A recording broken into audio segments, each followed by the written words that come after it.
अस्सलाम वालेकुम नाज़रीन, मैं हूं मिस्टर इमू और आज हम लेकर आए आपके लिए तकरीर चैनल से फिलिस्तीन के मुसलमानों पर हो रहा जुल्म, पत्थर दिल भी सुनकर रो पड़ेगा, मौलाना जर्जिस साहब। तो नाज़रीन, जैसा कि आप लोग जानते ही हैं, फिलिस्तीन और इजराइल की बहुत ही तगड़ी जंग चल रही है और इस जंग के चलते फिलिस्तीन के मुसलमानों पर बहुत ज्यादा जुल्म हो रहा है। ये जुल्म बैतुल मुकद्दस यानी मस्जिद अक्सा की वजह से हो रहा है। वो बैतुल मुकद्दस यानी मस्जिद अक्सा जहाँ से हमारे नबी हुजूर सल्लल्लाहु तआला अलैहि वसल्लम मेराज पर गए, जिसके बारे में अल्लाह सुब्हानो तआला ने कई बार कुरान पाक में जिक्र किया है और उस जगह को बहुत ही मुकद्दस बताया है। और वो जगह क्यों ना मुकद्दस हो जहाँ पर हर औलिया अल्लाह, हर नबी ने नमाज अदा की है। तो आइए देखते हैं इस वीडियो में हमारे मौलाना जर्जिस साहब इस वीडियो के माध्यम से क्या पैगाम देना चाहते हैं। तो शुरू करते हैं नाज़रीन इस वीडियो को यहीं से। वीडियो का ओरिजिनल लिंक आपको डिस्क्रिप्शन में मिल जाएगा। तो शुरू करते हैं बिना किसी देरी के। वो फिलिस्तीन जो अरबों के अंडर में था, आज वो फिलिस्तीन यहूदियों के कब्जे में है। फिलिस्तीन इजराइल फिलिस्तीन के कब्जे में है। वो बैतुल मुकद्दस जिस पर हमने 800 साल जो हमारे दायरे में रही, जो हमारे कंट्रोल में रही, हमारी नाइत्तिफाकी बढ़ी, जब हमारे दरमियान, जब हमारे बीच में फिरका बंदी हुई, तू हनफी, तू शाफई, तू बरेलवी, तू शिया, तेरे पीछे मेरी नमाज नहीं, मेरे पीछे तेरी नमाज नहीं, जब ये सारी बातें हमारे दरमियान आई तो बैतुल मुकद्दस आज यहूदियों के कब्जे में चला गया। अल्लाह के रसूल ने कहा था, यूशिकुल उममु अन तदा अलैकुम कमा तदा अल अकलतु अला क़िसतिहा। एक जमाना तुम्हारे ऊपर ऐसा आ जाएगा कि सब जिस तरीके से भूखे लोग दस्तरखान पर टूट पड़ते हैं, भूखे लोगों को जहां खाना मिलता है वहीं टूट पड़ते हैं, ऐसी दुनिया की सारी कौमें तुम्हारे ऊपर टूट पड़ेंगी। दुनिया की सारी कौमें तुम्हारे ऊपर टूट पड़ेंगी। जिस तरह भूखे दस्तरखान पर, प्यालों पर टूट पड़ते हैं, उसी तरीके से दुनिया की सारी कौमें तुम्हारे ऊपर टूट पड़ेंगी। आज वो जमाना हम अपनी आंखों से देख रहे हैं। मुसलमान कहीं भी महफूज नहीं है। दुनिया के किसी चप्पे में चले जाइए आप, मुसलमान महफूज नहीं है। वो फिलिस्तीन जो अरबों के अंडर में था, आज वो फिलिस्तीन यहूदियों के कब्जे में है। फिलिस्तीन इजराइल फिलिस्तीन के कब्जे में है। वो बैतुल मुकद्दस जिस पर हमने 800 साल जो हमारे दायरे में रही, जो हमारे कंट्रोल में रही, हमारी नाइत्तिफाकी बढ़ी, जब हमारे दरमियान, जब हमारे बीच में फिरका बंदी हुई, तू हनफी, तू शाफई, तू बरेलवी, तू शिया, तेरे पीछे मेरी नमाज नहीं, मेरे पीछे तेरी नमाज नहीं, जब ये सारी बातें हमारे दरमियान आई तो बैतुल मुकद्दस आज यहूदियों के कब्जे में चला गया। हमारे अंदर मेजॉरिटी नहीं है, हमारे अंदर इत्तिफाक नहीं है, हमारे अंदर इत्तिहाद नहीं है, हमारे अंदर एकजुटता नहीं है, हमारे अंदर फिरकों में बटे होने की लालसा जागी हुई है। हम एक दूसरे को गाली दे रहे हैं, हम एक दूसरे के पीछे पड़े हुए हैं। मेरे भाइयों, ये चीज हमें दूर कर देती है। शरीयत की नकेल अपने अंदर डालिए, शरीयत की नकेल अपने अंदर डालिए। कुरान ने क्या कहा, या अय्युहल्लज़ीना आमनु दुखुलू फिस्सिल्मि काफ़ा।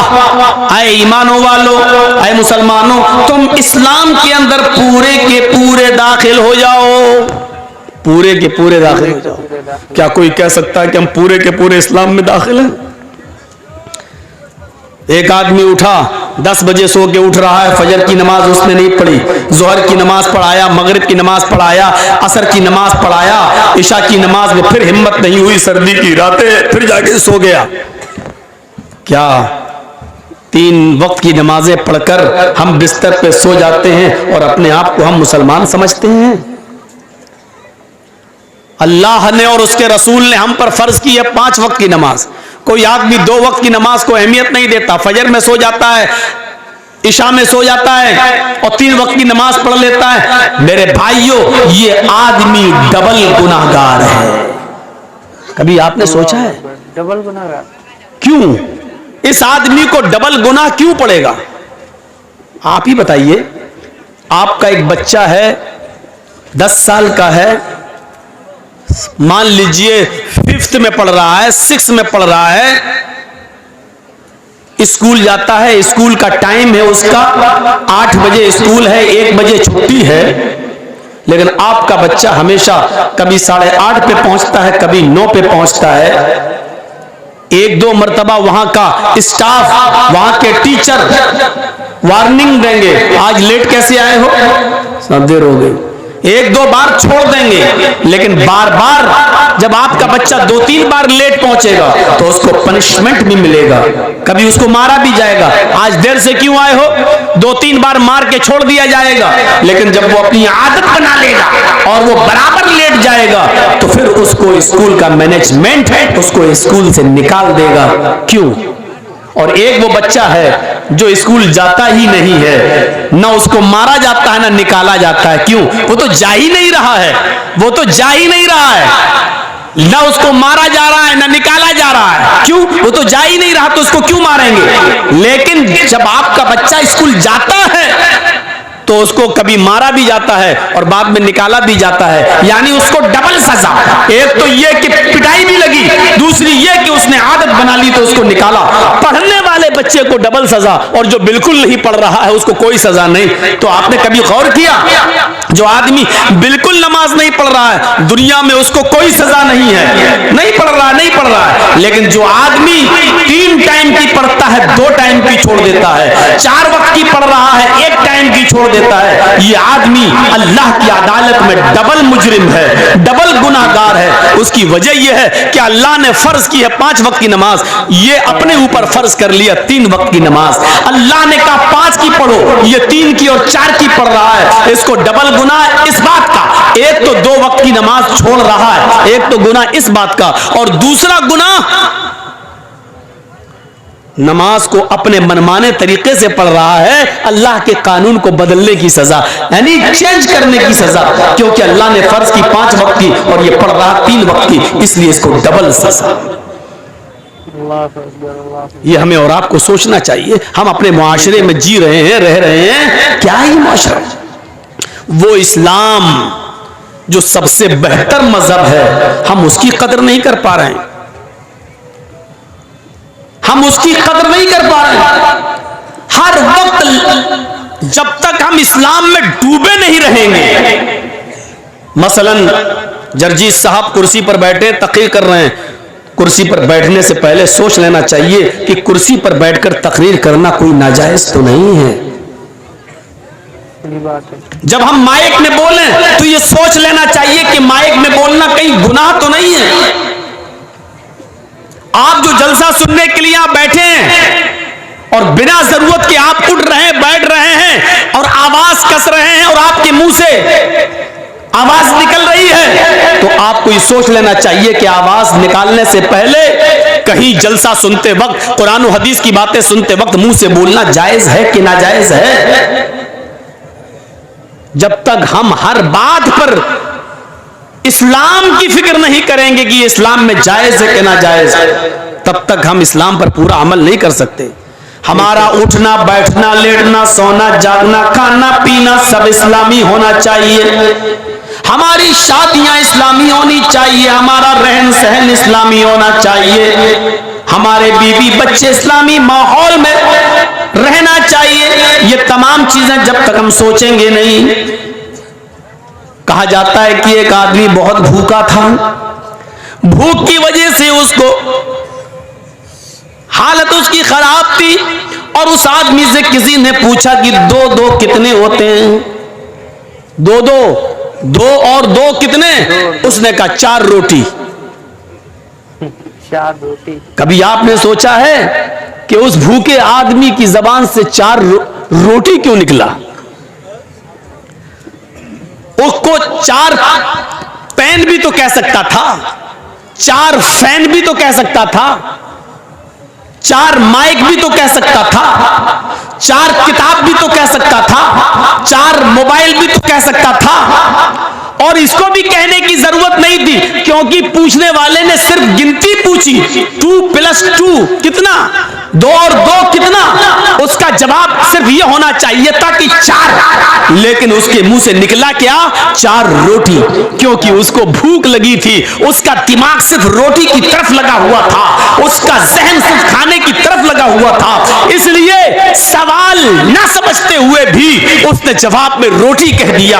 इससे क्या पता चलता है? इससे पता यह चलता है कि जिसका दिमाग जिस चीज में लगा हुआ है उससे वही चीज नमूदार होती है, जाहिर होती है। हमारा उठना, हमारा बैठना, हमारा दिमाग इसी में लगना चाहिए। हमारा उठना इस्लामी है या नहीं, हमारा बैठना इस्लामी है या नहीं, हमारा खाना इस्लामी है या नहीं, हमारा पीना इस्लामी है या नहीं, हमारा चलना इस्लामी है या नहीं, हम अपनी बेटी की जो शादी कर रहे हैं वो इस्लामी है या नहीं। जब तक हमारी सोच, हमारा दिमाग, हमारा माइंड जब तक पूरा का पूरा इस्लाम की तरफ नहीं लगेगा, हम इस्लाम के ऊपर पूरे के पूरे अमल नहीं कर सकते और इस्लाम के अंदर पूरे के पूरे हम दाखिल नहीं हो सकते हैं। कुरान कहता है या अय्युहल्लज़ीना आमनू दुखुलू फिस्सिल्मी काफ़ा, आई ईमानो वालो तुम इस्लाम के अंदर पूरे के पूरे दाखिल हो जाओ।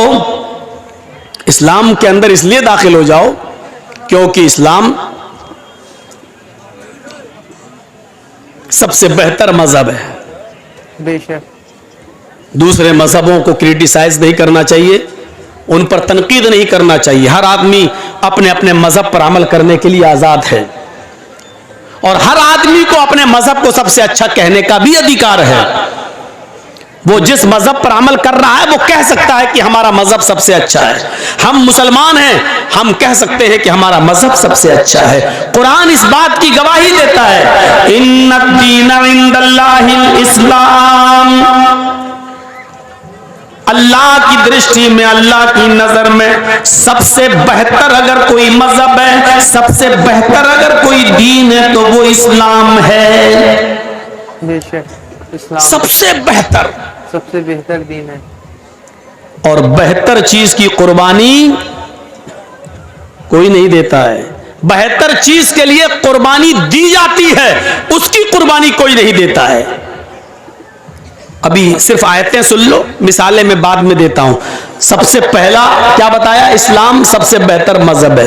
क्यों बेहतर है? क्योंकि ये कंप्लीट है, मुकम्मल है। दुनिया में कोई दूसरा मजहब कंप्लीट नहीं है। आप ईसाई मजहब उठा लो, ईसा अलैहिस्सलातु वस्सलाम की जिंदगी के सिर्फ 3 साल के हालात मालूम हैं। खुद ईसाइयों को 3 साल के हालात, बाइबल अगर आप पढ़ेंगे तो 3 साल से ज्यादा ईसा अलैहिस्सलाम के हालात नहीं मिलेंगे बाइबल में भी, सिर्फ 3 साल के।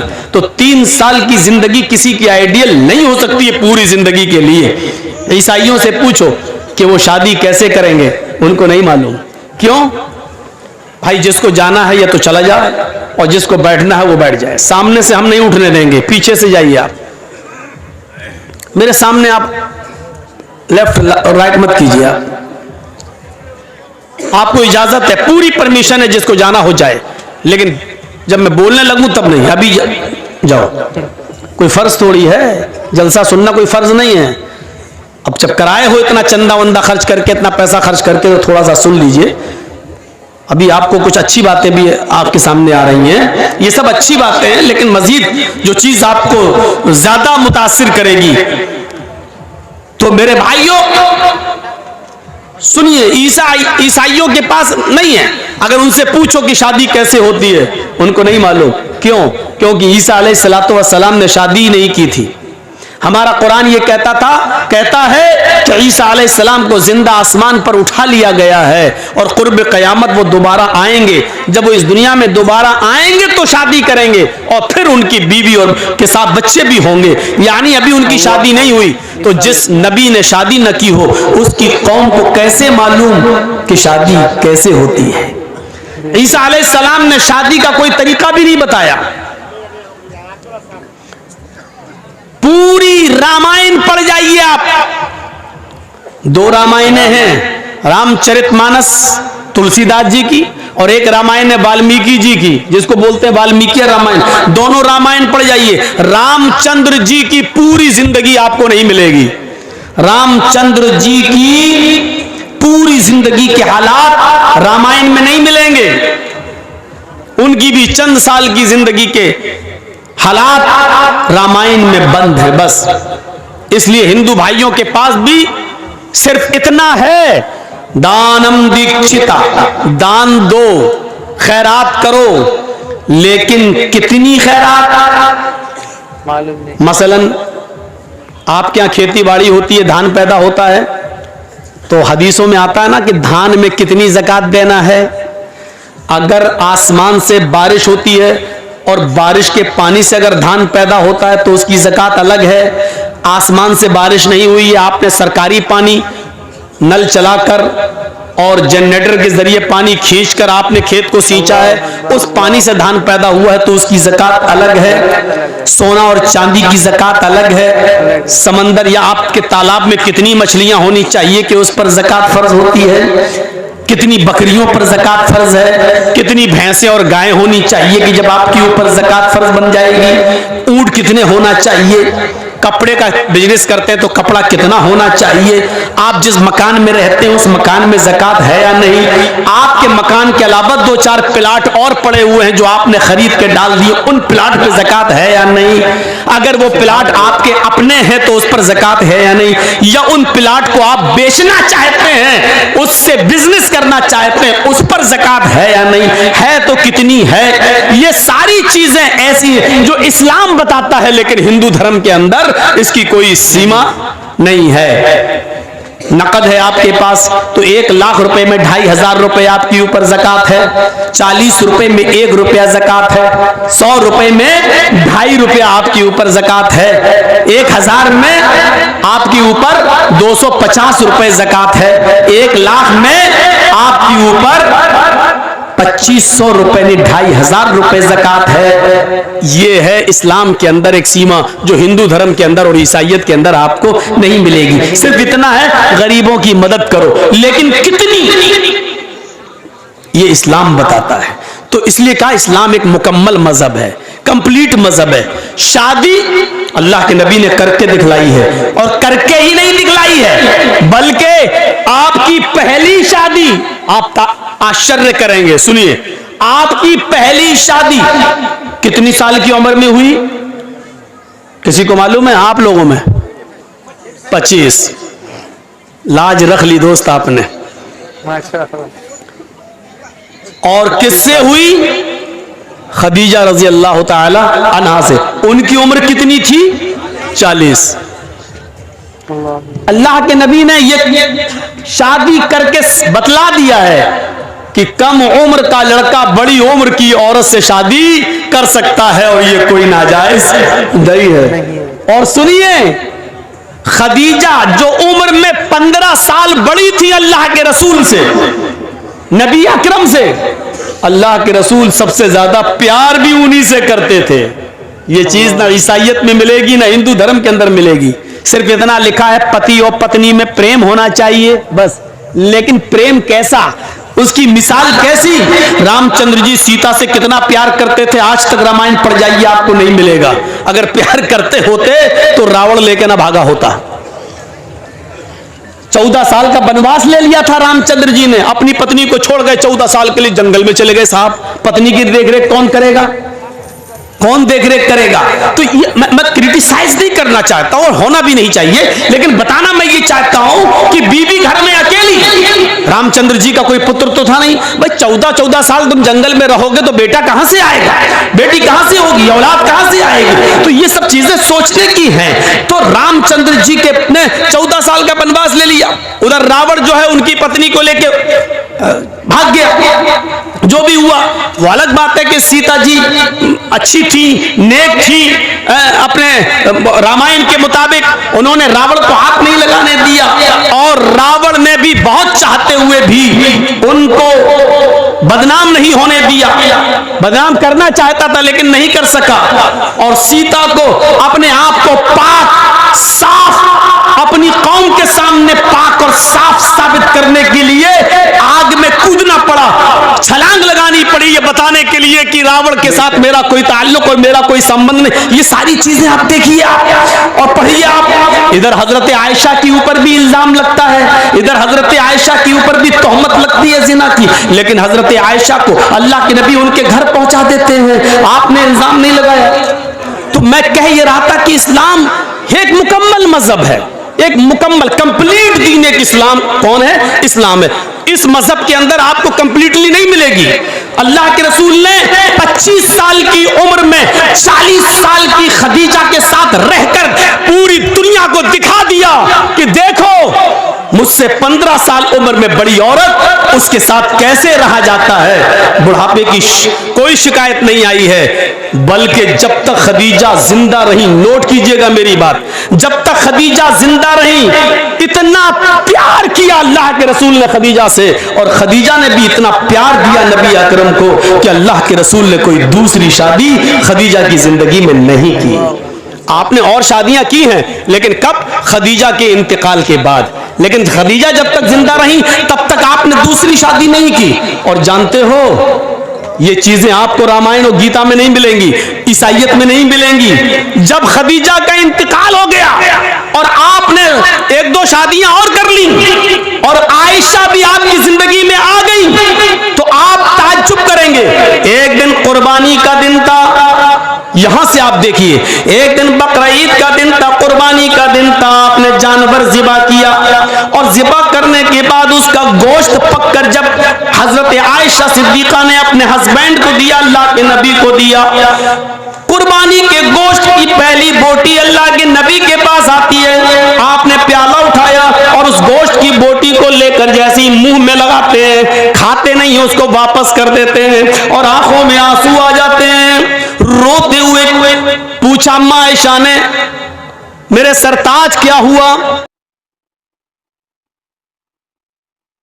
तो नाज़रीन आज के लिए बस इतना ही। बहुत ही अच्छी तकरीर कर रहे थे मौलाना जर्जे साहब, और ये बात सच है, इस्लाम धर्म बेशक मुकम्मल मजहब है, जैसे कि मेरा अल्लाह कुरान में फरमाता है। बहुत ही अच्छी तकरीर कर रहे थे मौलाना जर्जे साहब। बहुत ही जल्दी मुलाकात करवाएंगे फिर हम आपके मौलाना जर्जे साहब से। जब तक के लिए खुदा हाफिज, अस्सलाम वालेकुम। और अभी तक अगर आपने हमारे चैनल को सब्सक्राइब नहीं किया प्लीज कर लीजिए, वीडियो को लाइक कर दीजिए, सुबह के शेयर कर दीजिए।